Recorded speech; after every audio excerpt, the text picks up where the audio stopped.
Awesome video. Loved this style a lot. Very interested in hearing a pod or segment about the sheriffing, policing personality type of dog, like the one mentioned in the multi-dog home that was having fights. I think it's something not touched on a lot, especially when concerning multi-dog homes that erupt in fights for seemingly no reason. I think a lot of people don't understand bullying for dogs when it doesn't involve straightforward, discernible aggression. Great video.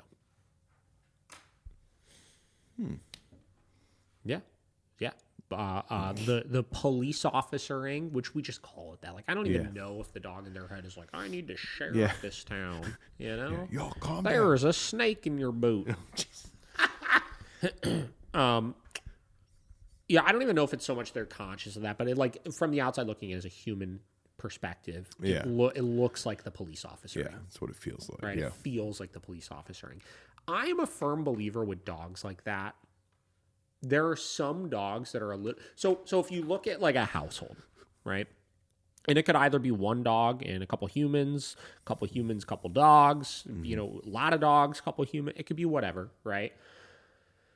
This is where you get into, like, the dominance conversation, right? Like, there is a hierarchy, no matter what. I think every layman can look at their household and kind of, like, outline they could see who kind of is in charge of what with things, right? Yeah. And anytime, as a human, we are not actively in control over our pack, if every dog is going to try to assume that role, right? And particularly when you have more dominant than other dogs, right?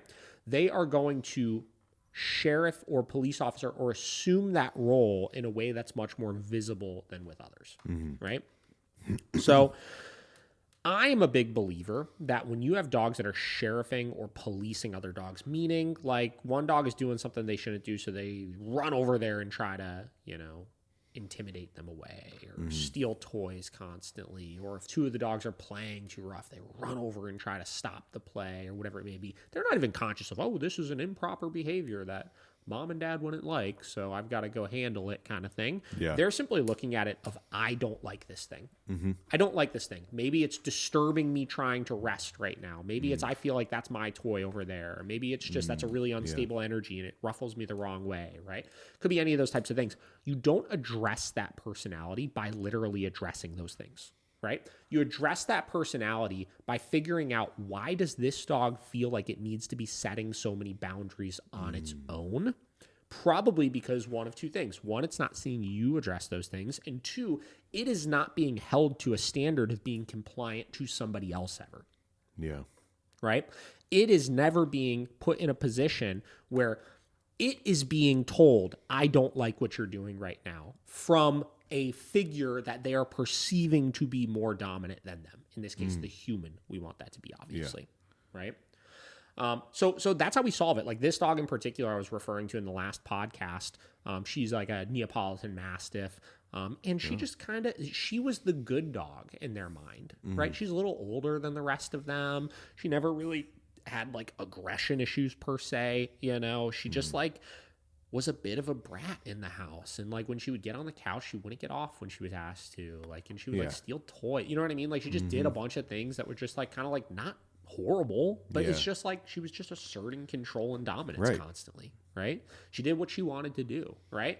So we started setting rules, right? On the walk, she was kind of a hot mess on the walk. Boom, you got to be better on the walk, right? She was horrible about getting off of the couch, right? But you got to get off the fucking couch when I tell you to. Yeah. Right? Like just little things like that where you could practice asserting control shifts the mindset in the house and puts you in a position where the dog starts looking to you for direction and not feeling so, Yeah. you know, Head honcho. constantly just honcho in the house. Yeah. So it's pretty simple. I mean, obviously, and how can this create problems? Well, if your dog is constantly trying to assert dominance on your other dogs, which is literally what it is, that will eventually be met with the wrong dog that doesn't like it and starts challenging that dog back and can turn into fights then. Yeah. Right? We don't want our dog... Listen, we want our dogs to be able to set boundaries with each other over reasonable things. Like if they're playing too hard and the one gets a little too much and the other says, hey, back off a little bit, right? Yeah. Or, even little minor resource related things, not that we want our dogs resource guarding things, but a little bit of like, hey, you're coming into my space to try to take my toy. Don't do that. Now we should help out with those things as best as we can. But like those are like reasonable boundaries dogs would set with each other. Yeah. But things like we see it with the sheriffing, we'll literally see it so extreme. Like one dog is laying on the couch, the other two on the other side of the fucking room playing with each other, and that dog just doesn't like it, runs over, like, "Rah, rah, rah, rah," Yeah. Like that's, come on. Yeah. Like I'm sorry they're disturbing your sleep. Go somewhere else. Yeah. Right? Like those are like unreasonable things that they start setting boundaries with. Yeah. So that's my take on it. I mean, it's not anything too much crazier than that. Yeah.